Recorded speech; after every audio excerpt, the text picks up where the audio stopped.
Hello everyone, welcome back to Crypto Basics.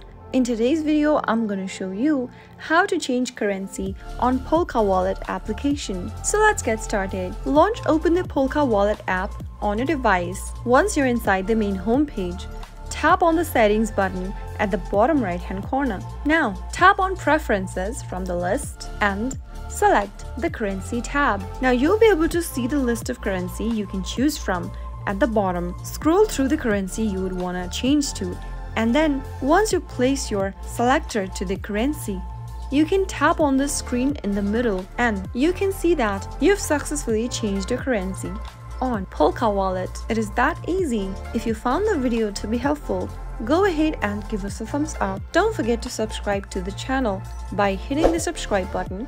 Also press the bell icon so that you'll never miss another upcoming upload from us. I'll see you again in the next video. Goodbye till then.